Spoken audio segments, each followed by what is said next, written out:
What if I told you a woman wrote a children's book about grief, teaching kids how to cope with losing a parent, while hiding a deadly secret of her own? At first, she looked like a loving mother and a grieving wife. But behind the story that touched thousands was a truth so dark, it shocked the entire nation. This is the chilling case of a story that was never meant to comfort, but to cover up a crime. It started with a story meant to comfort grieving children, but ended as one of the most chilling and unsettling cases in recent memory. In 2026, people across the world watched closely as Kuri Richins, a Utah mother and self-published author, was sentenced for the murder of her husband. What made this case so shocking wasn't just the crime itself, but the deeply disturbing contradiction at the heart of it. Before her arrest, Kuri had written and actively promoted a children's book about coping with grief. She claimed the book was inspired by her own heartbreak after the sudden and tragic death of her husband. To the outside world, her story felt emotional and genuine. She appeared as a grieving widow who had turned her personal pain into something meaningful, something that could help other families facing loss. In interviews, she spoke softly about healing, about explaining death to children, and about the difficult conversations she had with her own kids. Her words resonated with many. Parents, especially, found comfort in her message, and her book quickly gained attention. She didn't just present herself as an author, she became a symbol of resilience. A mother trying to hold her family together after tragedy. Someone who chose strength in the face of heartbreak. The narrative was powerful, and people believed it, but behind that carefully constructed image, something didn't sit right. As time passed, investigators began taking a closer look at her husband's death. What initially appeared to be a tragic and unexpected loss slowly began to raise questions. Details started to emerge, small at first, but significant enough to spark concern. The timeline of events, certain behaviors, and pieces of evidence didn't fully align with the story being told publicly. What followed was a quiet but intense investigation. Authorities dug deeper, examining medical reports, digital records, and personal communications. With every step, the gap between Kuri's public image and the underlying reality seemed to grow wider. The woman who spoke about grief and healing was now being looked at through a completely different lens for many who had followed her story. The shift was hard to process. How could someone who appeared so sincere, so vulnerable, be connected to something so dark? The contrast was not just surprising, it was deeply unsettling. As investigators continued their work, a new narrative began to take shape. One that suggested that the tragedy may not have been an accident at all, but something far more deliberate. The same story that once inspired sympathy now carried an entirely different weight. The children's book, once seen as a heartfelt tribute, started to feel eerie. Its message about loss and healing now raised uncomfortable questions. Was it truly written from grief, or was it part of a larger attempt to shape perception? When the truth finally began to surface, it shocked everyone. The image of a loving, grieving mother was replaced by something far more complex and far more disturbing. This case didn't just capture attention because of what happened. It left a lasting impact because of how it happened. It challenged the way people see public narratives, reminding everyone that sometimes the most convincing stories can hide the darkest truths. And that is what made this story unforgettable from the very beginning. Kuri Richins' husband, Eric Richins, died unexpectedly in 2022. At the time, his death was described as tragic but natural, one of those sudden losses that leave families searching for answers but often finding none. To everyone around her, Kuri appeared devastated. She publicly mourned her husband, spoke about the pain of losing him, and quickly stepped into the role of both grieving widow and strong single mother. She shared stories of heartbreak, of late-night conversations with her children, and of trying to stay strong for their sake. From the outside, it looked like a woman doing her best to hold her family together after an unimaginable loss. Friends and members of the community offered support, sympathy, and understanding, but beneath that surface, something didn't quite add up. Eric was known to be healthy and active, with no major medical conditions that could explain such a sudden death. Those who knew him personally found it difficult to accept that he had simply passed away without warning. Quiet conversations began to happen among friends and family. Questions were raised carefully at first, then with growing concern. How could someone in such good condition die so suddenly? As those doubts lingered, the case took a dramatic turn. The medical examiner's report revealed a shocking detail. Eric had died from a lethal dose of fentanyl, a powerful and dangerous opioid. This was no longer a mystery tied to natural causes. It was something far more serious. This discovery changed everything. What had initially been handled as a tragic but natural death was now reclassified as a potential homicide. Investigators began to take a much closer look at the circumstances surrounding Eric's final hours. Every detail, no matter how small, became important. Detectives retraced his last known movements.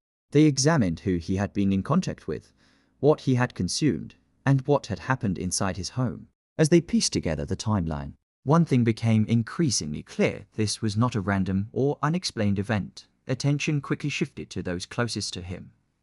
And that's when all eyes turned toward Curry at first. She was seen as a grieving spouse, someone who had lost her partner and was trying to move forward. But as investigators dug deeper, they began to uncover details that raised serious concerns. Financial records suggested there had been tension in the relationship. There were reports of disagreements, pressure, and underlying issues that had not been visible to the public. The deeper they looked, the more complicated the picture became. Detectives also began analyzing behavior, what Curry did before and after Eric's death. Certain actions, when placed into the timeline, didn't seem to align with someone experiencing a sudden and unexpected loss. Small inconsistencies began to stand out, and those inconsistencies started to form a pattern. It wasn't just one piece of evidence, it was many, individually. Each detail might not have meant much, but together, they painted a story that was very different from the one being presented publicly. What once seemed like grief began to take on a new meaning.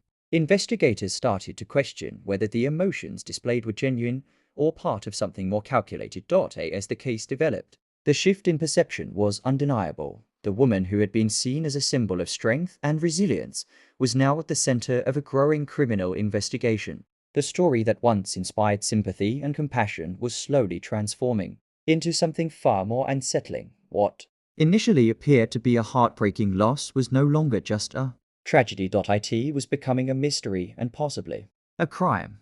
Perhaps the most unsettling and haunting part of this entire case was Curry's children's book. At first glance, the book appeared to be something deeply personal and compassionate. It was presented as a heartfelt guide designed to help young children cope with the loss of a loved one. Written shortly after Eric's death, it told a gentle story meant to explain grief in a way that kids could understand, simple, emotional, and comforting. In interviews, Curry spoke openly about why she wrote it. She described difficult conversations with her children, moments when they asked where their father had gone, why he wasn't coming back, and how they were supposed to move forward without him. She framed the book as a response to those painful questions, something she created to help her own children heal. To the public, it felt real, authentic, a mother turning her grief into something meaningful, not just for her family, but for others going through similar pain. Many people praised her for it. The book gained attention, and her story spread even further, strengthening her image as a caring parent trying to do something positive in the face of tragedy. But everything changed once the investigation began to unfold. As new details came to light, the book took on an entirely different and deeply disturbing meaning. What was once seen as a symbol of love and healing now raised uncomfortable and chilling questions. Prosecutors argued that while Curry was presenting herself as a grieving widow in the public eye, she was at the same time hiding a dark and calculated secret. They suggested that the image she had built, the interviews, the book, the emotional storytelling was not just a reflection of grief, but part of a carefully crafted narrative. The contrast was impossible to ignore. The same woman who spoke about helping children process loss was now being accused of causing that very loss in her own family. The emotional weight of the book suddenly shifted. Its words, once comforting, began to feel eerie to those following the case. Investigators also revealed critical evidence that added to the growing suspicion. According to reports, Curry had allegedly attempted to obtain fentanyl before Eric's death. This wasn't just a random detail, it pointed toward preparation, toward intent. Digital evidence played a major role. Text messages and communication records suggested that this was not a spur-of-the-moment incident, but something that may have been planned in advance. These findings painted a picture that was far more complex and far more troubling than anyone initially imagined. With each new revelation, the gap between Curry's public image and the alleged reality became wider. For many people, this was the most chilling aspect of all. It wasn't just about the crime, it was about the contradiction. the duality of someone appearing compassionate and vulnerable on the surface, while being accused of something so serious beneath it. The children's book became a symbol of that contradiction. What was meant to comfort grieving children now seemed, to many, like part of a carefully constructed image, one that may have been designed to gain sympathy, deflect suspicion, or control the narrative. Instead of revealing truth, it appeared to mask it. This shift in perception left a lasting impact on those who followed the case. It forced people to question how well we truly understand the stories presented to us, how easily emotion and vulnerability can shape public opinion, and how, sometimes, the most convincing narratives can hide the darkest realities. In the end, the book was no longer just a book. It became a haunting reminder of how appearances can be deceiving and how a story meant to heal could end up being tied to something far more disturbing. When the case finally went to trial, it didn't take long for it to capture nationwide attention. What had once been a quiet tragedy had now transformed into one of the most talked about courtroom dramas of the year. Every new detail revealed inside the courtroom seemed to deepen the mystery, drawing in viewers, analysts, and true crime followers from all over. From the very beginning, the prosecution presented a case that was both detailed and methodical. They worked to build a clear narrative, one that suggested this was not a sudden or accidental death, but a carefully planned act driven by motive. Central to their argument were financial factors. Evidence was introduced showing life insurance policies and ongoing disputes over money, painting a picture of tension within the relationship. Prosecutors argued that Curry stood to gain significantly from Eric's death. According to them, this wasn't just about opportunity, it was about benefit. They suggested that her actions before and after his passing were not consistent with someone caught in a sudden tragedy, but rather someone who had anticipated the outcome. As the trial continued, one of the most compelling aspects became the digital evidence. Text messages, phone records, and timelines were presented piece by piece, forming a sequence of events that was difficult to overlook. These digital footprints offered insight into what was happening behind the scenes, conversations, searches, and interactions that added depth to the prosecution's claims. When combined with forensic findings, the evidence began to form a cohesive and powerful narrative. It wasn't just one piece of proof, it was a pattern. Each detail, when examined on its own, might have seemed small, but together, they created a story that connected in a way that made the prosecution's argument increasingly convincing. For many following the trial, these moments were some of the most impactful, as they provided a clearer picture of what may have actually happened. However, the defense pushed back strongly. They challenged the interpretation of the evidence, arguing that the case was built on assumptions rather than concrete, undeniable proof. They questioned whether the digital records truly proved intent, or if they were being taken out of context. They also raised concerns about gaps in the timeline and suggested alternative explanations for the events presented. Their strategy was clear: create reasonable doubt. They emphasized that suspicion alone should not be enough for a conviction. They urged the jury to consider whether the evidence truly proved guilt beyond a reasonable doubt, or if it simply raised questions without definitive answers. As both sides presented their arguments, the atmosphere in the courtroom remained tense. Outside the courtroom, public opinion began to shift. Early on, many had viewed Curry as a grieving widow, someone deserving of sympathy and support. But as more details were revealed during the trial, that perception began to change. The narrative that once seemed heartfelt and genuine now appeared far more complicated and far more troubling. Day by day, the case unfolded, and with each new revelation, the weight of the evidence seemed to grow. Finally, after intense deliberation, the jury reached its decision.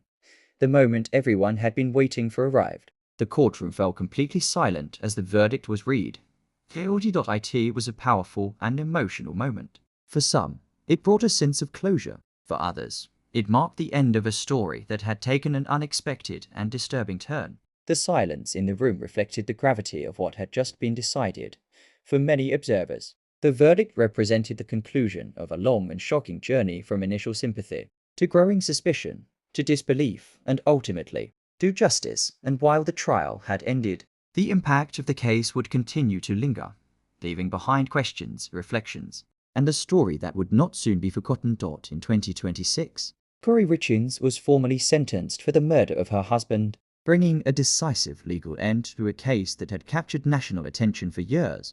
What began as a tragic story of sudden loss had evolved into something far more disturbing.